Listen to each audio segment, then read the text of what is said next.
নবীজি সাল্লাল্লাহু আলাইহি সাল্লাম এক বৃদ্ধ লোককে নবীজির জামানায় বলছিলেন যে চাচা, হাসরের ময়দানে আমি আপনার হাত ধরে বলবো, মানে উনি বলতো মোহাম্মদ পরকাল হবে, হাসরের মাঠ হবে, আমার এটা বিশ্বাস হয় না।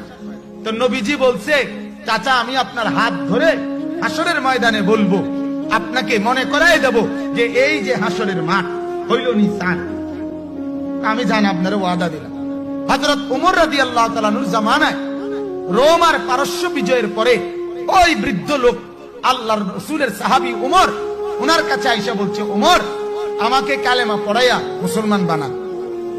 তো হযরত ওমর বললেন, কেন চাচা আজ এতদিন পরে কালেমা পড়বেন?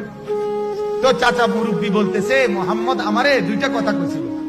একটা আমি দুইটা প্রশ্নই করছিলাম মুহাম্মদ রে, বলছিলাম রোম আর পারস্য মুসলমানরা বিজয় করতে পারবে না, কারণ যারা ভাত খাইতো ভাত খায় না, তারা কেমনে রোম আর পারস্য বিজয় করবে?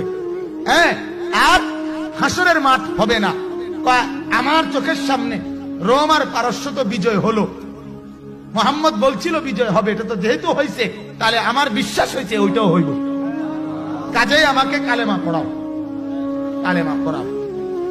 তখন হযরত ওমর কালেমা পড়াইয়া বলছিল, চাচা আল্লাহর কসম আমি সেদিনই জানতাম আপনি মৃত্যুর আগে কালেমা পড়বেনই, কালেমা না পড়ে আপনি মরতেন না, এটা আমার তখনই ইয়াকিন ছিল। বুড়া এবার কয়, কেমনে বুঝলা তুমি? আমি এমনি বুঝছি। হযরত ওমর বলেন, আল্লাহর নবী আপনার মনে আসেনি চাচা, আপনারে বলছিল চাচা আমি আপনার হাত ধরে বলবো, হাসরের মাঠে হাত ধরে মনে করাই দিমু এইটা হাসরের মাঠ। আর আমার ইয়াকিন, ওমর বলে যে নবী যারে হাসরের মাঠে হাতে ধরবে তারে আল্লাহ জাহান্নামে